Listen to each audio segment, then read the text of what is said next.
বন্ধুরা, share market থেকে বড় প্রফিট জেনারেট করতে হলে আপনাকে অপরচুনিস্টিক হতেই হবে।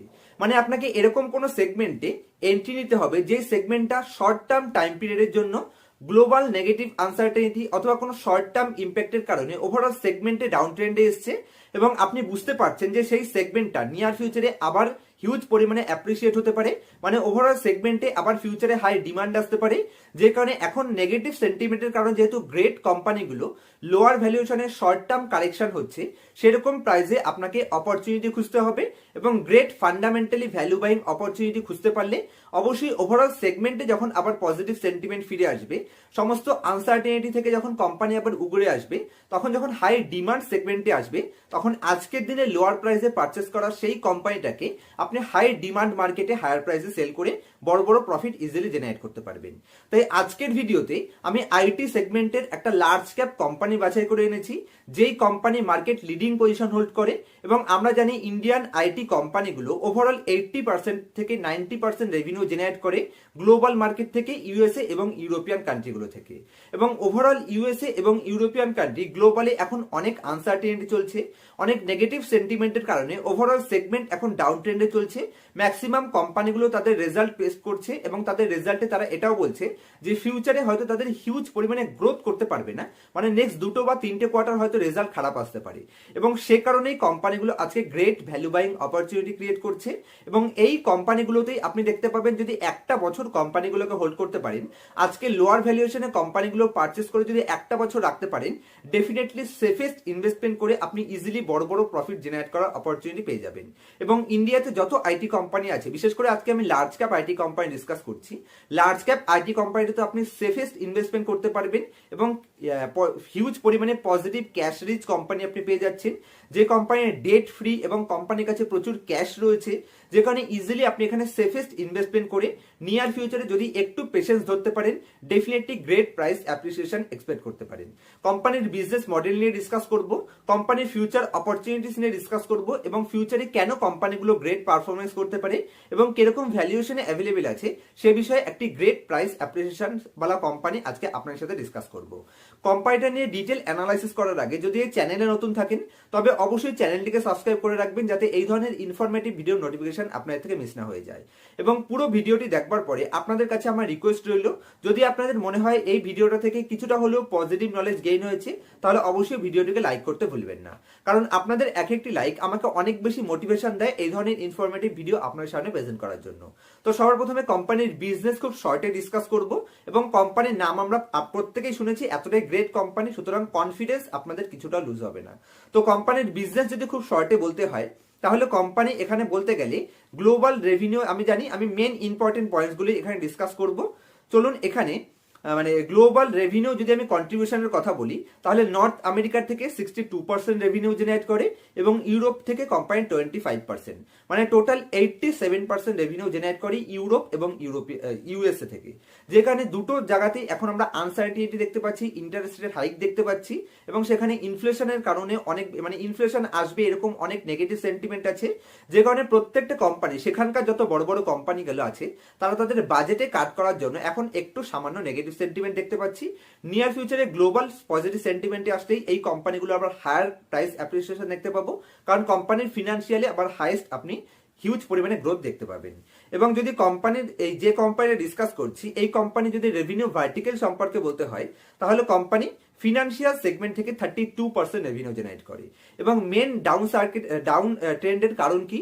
কারণ দেখুন, ফিনান্সিয়াল সেগমেন্ট তো সব থেকে ডাউন ট্রেন্ডে চলছে, তাদের কস্ট অফ বরোইং অনেক হাই হয়ে গেছে এবং তাদের ইন্টারেস্ট রেট হাই হওয়ার কারণে, ইনফ্লেশনের কারণে ইন্টারেস্ট রেট হাই হয়ে গেছে, যে কারণে প্রচুর আনসার্টেনিটি রয়েছে এবং ওভারঅল 32% রেভিনিউ জেনারেট করে কোম্পানিটা, মানে ফিনান্সিয়াল সেগমেন্ট থেকে।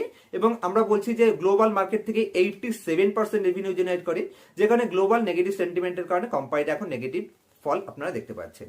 এবং কোম্পানি ইন্ডিয়ার রেভিনিউর কথা বলতে গেলে মাত্র 3% ইন্ডিয়া থেকে রেভিনিউ জেনারেট করে এবং রেস্ট অফ দ্য ওয়ার্ল্ড থেকে কোম্পানি 10% রেভিনিউ জেনারেট করে। সুতরাং আপনারা ইজিলি বুঝতে পারছেন যে এটা শর্ট টার্ম ইম্প্যাক্ট, ফিউচারে আবার প্রত্যেকটা পয়েন্টে সলিউশন হয়ে যাবে।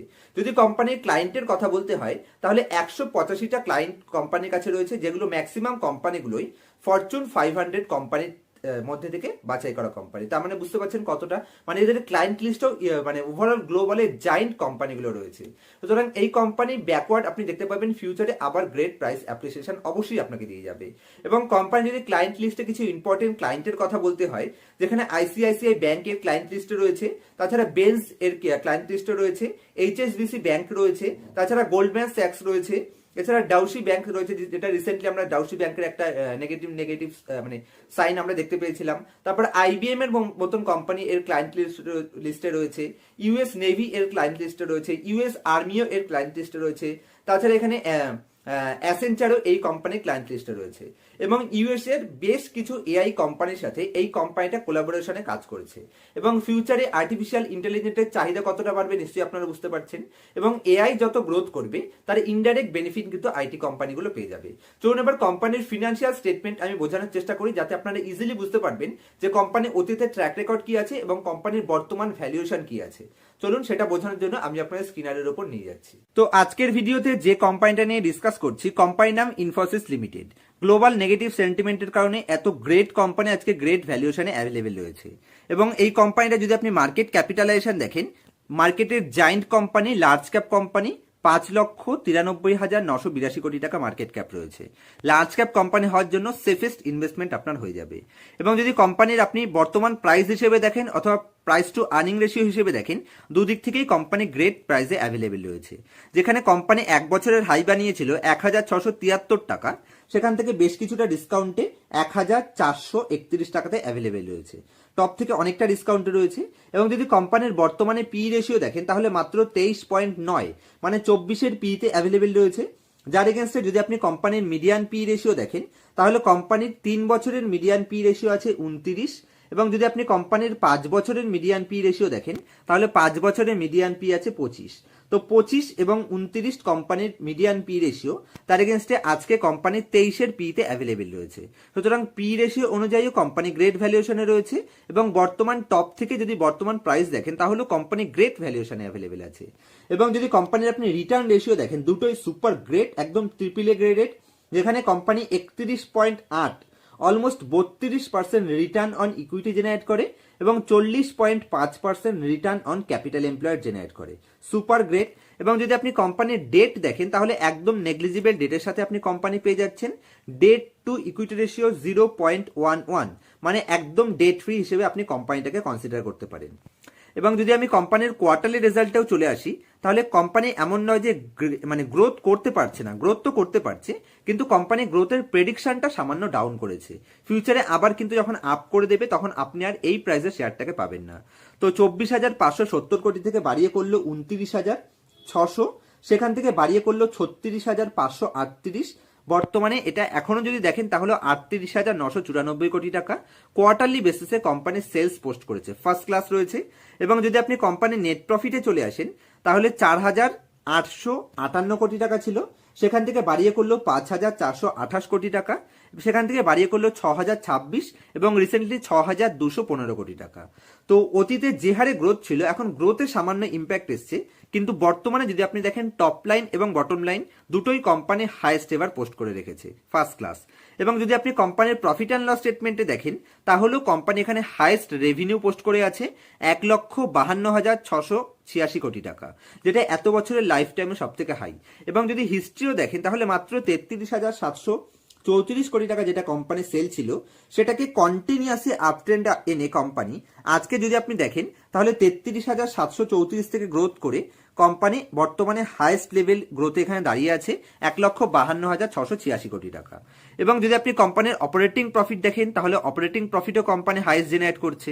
যদি আপনি কোম্পানি এখানে অপারেটিং প্রফিট মার্জিনও দেখেন তাহলেও company operating profit margin 24% generate করছে, যেটা অ্যাভারেজ এত বছরের অ্যাভারেজ 24 থেকে 25 বা 28% ছিল, সেটা একটু ডাউনে এসে 24-এ করেছে। কিন্তু 24% অপারেটিং এ একটু ডাউন আসা সত্ত্বেও যদি আপনি কোম্পানির নেট প্রফিট দেখেন তাহলে company highest ever net profit post করেছে, lifetime highest net profit 24,880 crore টাকা। এবং হিস্ট্রিতে যদি আপনি দেখেন হিস্ট্রিতেও কোম্পানি ফার্স্ট ক্লাস গ্রোথ করেছে, মাত্র 8,000 কোটি টাকা থেকে কন্টিনিউয়াসলি গ্রোথ করে company highest ever net profit post করে রেখেছে। কোম্পানির ইপিএসও ফার্স্ট ক্লাস গ্রোথ করেছে। যদি আপনি লাস্ট 5 বছরে ইপিএস দেখেন তাহলে 38-এর ইপিএস থেকে গ্রোথ করে কোম্পানি 60-এর ইপিএস এ নিয়ে গেছে ফার্স্ট ক্লাস। কোম্পানির সামান্য পরিমাণে ডিভিডেন্ডও এখানে পে আউট করে থাকে। কম্পাউন্ডেড প্রফিট গ্রোথ যদি দেখেন অ্যাভারেজ ফার্স্ট ক্লাস রয়েছে। Compounded sales growth average first class রয়েছে। কম্পাউন্ডেড প্রফিট গ্রোথে যদিও ট্রেলিং 12 মান্থে সামান্য ইম্প্যাক্ট এসেছে, এটা ফিউচারে আবার প্রফিট অ্যাপ্রিসিয়েশন হবে যখন প্রফিট মার্জিন ইনক্রিজ হবে। এবং লেটেস্ট সব থেকে মজার বিষয় হলো কোম্পানির স্টক প্রাইস সিএজিআর যদি আপনি দেখেন তাহলে লেটেস্ট 1 বছরে নেগেটিভ 3% রিটার্ন দিয়েছে। সুতরাং সবকিছু পজিটিভ হয়ে গেলে এই কোম্পানি আপনাকে গ্রেট প্রাইস অ্যাপ্রিসিয়েশন দেবে লাস্ট 1 বছরে, যেহেতু কোম্পানি ভালো রিটার্ন দেয়নি সে কারণে। এবং কোম্পানির রিটার্ন অন ইকুইটি বর্তমানে হাইয়েস্ট লেভেলে রয়েছে, লাইফ টাইম হাই আপনি বলতে পারেন। যদি কোম্পানির ব্যালেন্স শিটে চলে আসেন, খুবই strong balance sheet company show করছে। 78,698 কোটি টাকা কোম্পানির কাছে রিজার্ভ আছে, যার এগেনস্টে মাত্র 8,546 কোটি টাকা বড়োইং রয়েছে। এবং যদি আপনি কোম্পানির ফিক্সড অ্যাসেট দেখেন তাহলে হাইয়েস্ট লেভেল ফিক্সড অ্যাসেট রয়েছে এবং কন্টিনিউয়াসলি কোম্পানির সিডব্লিউআইপিও চলছে। যদিও এই কোম্পানির ক্ষেত্রে হিউজ পরিমাণে সিডব্লিউআইপি প্রয়োজন হয় না, তা সত্ত্বেও কোম্পানি ফার্স্ট ক্লাস সিডব্লিউআইপিও রয়েছে এবং তার সাথে কোম্পানি কন্টিনিউয়াসলি ফিক্সড অ্যাসেটও ইনক্রিজ করে যাচ্ছে, মানে ক্যাপাসিটিকে ইনক্রিজ করছে। এবং কোম্পানির ক্যাশ ফ্রম অপারেটিং অ্যাক্টিভিটিস এখানে ফার্স্ট ক্লাস রয়েছে। তার সাথে যদি আপনি কোম্পানির এখানে শেয়ার হোল্ডিং প্যাটার্নে চলে আসেন তাহলে প্রোমোটার কন্টিনিউয়াসলি স্টেক ইনক্রিজ করছে। 13% প্রোমোটারের কাছে ছিল, সেখান থেকে বাড়িয়ে আজকে প্রোমোটারের কাছে 15% স্টেক রয়েছে। এবং যদি আপনি এফআইআই স্টেক দেখেন, এফআই এর কাছে 33% ছিল, আজও 33% আছে। কিন্তু যদি আপনি এখানে ডিআইআই স্টেক দেখেন, যেটা 15% ছিল, ডিআইআই সেখান থেকে বাড়িয়ে 34% স্টেকে নিয়ে এসছে। এবং যদি লেটেস্ট 5টা কোয়ার্টারে আপনি স্টেক দেখেন তাহলে যেখানে ডিআই এর কাছে মাত্র 18% স্টেক ছিল, সেটাকে তারা বাড়িয়ে অলমোস্ট ডবলের কাছাকাছি নিয়ে গেছে, 34.5% নিয়ে গেছে। কন্টিনিউয়াসলি ডিআইআই এখানে পারচেস করছে। এবং যদি আপনি পাবলিকের স্টেক দেখেন, যেটা পাবলিকের কাছে এখানে 36% স্টেক ছিল, সেখান থেকে কন্টিনিউয়াসলি কমতে কমতে প্রায় হাফের কাছাকাছি চলে এসছে, 16% স্টেকে তারা নিয়ে এসছে। তো লুজার হ্যান্ডের কাছে থেকে কন্টিনিউয়াসলি স্ট্রং হ্যান্ডের কাছে শেয়ার হোল্ডিং ট্রান্সফার হচ্ছে এবং ডিআইআই কন্টিনিউয়াসলি শেয়ারটার উপর বুলিশনেস প্রোভাইড করছে। তো নেগেটিভ সাইন তো আমি কোম্পানির মধ্যে কিছুই দেখতে পাচ্ছি না, সবকিছু এখানে পজিটিভ রয়েছে। শুধু ব্রোকারেজ যে সমস্ত রিপোর্টগুলো বের করছে সেখানে শুধু মানে ফিউচারে প্রেডিকশনটা একটু কমিয়ে দিয়েছে, এমন নয় যে ডাউন ট্রেন্ড করেছে, শুধু প্রেডিকশন একটু কম হওয়ার কারণে মার্কেট এটাকে পিটাই করছে। এটাই আমাদের গ্রেট অপরচুনিটি ক্রিয়েট করছে ফিউচারে মাল্টিব্যাগার রিটার্ন জেনারেট করার জন্য। সরি, মাল্টিব্যাগার তো ভুল, অ্যাকচুয়ালি বড় রিটার্ন জেনারেট করার জন্য। কারণ 5 লক্ষ কোটি মার্কেট ক্যাপ হয়ে যাওয়ার পরে সেখান থেকে মাল্টিব্যাগার রিটার্ন তো এক্সপেক্ট করা যায় না, কিন্তু বড় ফার্স্ট ক্লাস সেফেস্ট রিটার্ন আপনি ইজিলি এখান থেকে এক্সপেক্ট করতে পারেন, যেটা কোম্পানি অতীতেও প্রোভাইড করেছে এবং ফিউচারেও এরকম রিটার্ন প্রোভাইড করবে যেটা অতীতে প্রোভাইড করেছে। তো বন্ধুরা, আমি মনে করছি আজকের ভিডিওটাতে একদম সেফেস্ট ইনভেস্টমেন্ট হিসেবে এবং ভালো রিটার্ন জেনারেট করার জন্য ইনফোসিস কোম্পানিটাকে কেন বাছাই করেছি, প্রত্যেকটা পয়েন্ট আমি আশা করি নিশ্চয়ই আপনাদের ইজিলি বুঝিয়ে বলতে পেরেছি। এবং শুধু শর্ট টার্ম নেগেটিভ সেন্টিমেন্টের কারণে কোম্পানিতে great value buying opportunity create হয়েছে। দেখুন, ব্রোকারেজ হাউসদের কাজ তো এটাই যে আপনাকে বারবার স্টপ লস হিট করাবে বা বারবার আপনাকে ভয় দেখিয়ে নেগেটিভ সেন্টিমেন্টের কারণে আপনাকে এক্সিট করাবে, যখনই কিন্তু তারা বড় বড় ইনভেস্টমেন্টের অপরচুনিটি পাবে। সুতরাং যদি মার্কেট অপারেটরসদের এন্ট্রি নেওয়ার ইচ্ছা হয় তখন নেগেটিভ সেন্টিমেন্ট ক্রিয়েট করতে পারলেই আপনার আমার স্টপ লস হিট করাতে পারবে, যে কারণে গ্রেট কোম্পানিতে তারা লোয়ার লেভেলে ইনভেস্টমেন্ট করতে পারবে। এবং দেখুন, এখানে কন্টিনিউয়াসলি নেগেটিভ সেন্টিমেন্ট হওয়া সত্ত্বেও ডিআইআই কন্টিনিউয়াসলি তাদের স্টেককে বাড়িয়ে যাচ্ছে। লাস্ট 5টা কোয়ার্টারের মধ্যে তারা তাদের স্টেককে অলমোস্ট ডবলের কাছাকাছি নিয়ে গেছে। এবং রিটেল ইনভেস্টর সবসময় এখানে ফুল হয়, তাদেরকেই বোকা বানানো হয় এবং আপনি আমি যত বোকা হব ততই কিন্তু মার্কেট অপারেটরসরা প্রফিট জেনারেট করবে। কারণ অপারেটরসরা সবসময় চাইবে যে আপনার স্টপ লস হিট করাতে, এবং আপনার স্টপ লস হিট হলেই তারা বড় বড় প্রফিট করতে পারবে এবং তারা তাদের মিউচুয়াল ফান্ডের থেকে বড় বড় রিটার্ন দেখাতে পারবে। যেখানে তারা সবসময় এটা প্রুভ করার চেষ্টা করে যে আপনি নিজে ইনভেস্ট করলে বড় রিটার্ন করতে পারবেন না, কিন্তু আপনি যদি মিউচুয়াল ফান্ডের থ্রুতে বা পিএমএস এর থ্রুতে ইনভেস্টমেন্ট করেন তাহলে আপনি ইজিলি বড় বড় রিটার্ন জেনারেট করতে পারবেন। কারণ তাদের কাজ হচ্ছে তাদের AUM বাড়ানো, অ্যাসেট আন্ডার ম্যানেজমেন্ট বড় করা। কারণ তারা যত বেশি AUM বাড়াতে পারবে তারা তাদের তত বেশি প্রফিট জেনারেট করতে পারবে। সুতরাং অবশ্যই ভয় পাওয়ার কোনো চিন্তা করার বিষয় নেই। যদি ক্যাপিটাল থাকে, 1 বছর যদি ধৈর্য ধরে আপনি ইনভেস্টেড থাকতে পারেন, তাহলে ডেফিনেটলি ইনফোসিস কোম্পানিটা আপনাকে বড় প্রফিট জেনারেট করার অপরচুনিটি দিয়ে যাচ্ছে। অবশ্যই এই অপরচুনিটিকে গ্র্যাব করা উচিত বলে আমি মনে করি। আজকের মতো এই অবধি, দেখা হবে নেক্সট ভিডিওতে কোনো ইনফরমেটিভ টপিকের সাথে। ততক্ষণ পর্যন্ত হ্যাপি ইনভেস্টিং, হ্যাপি ট্রেডিং।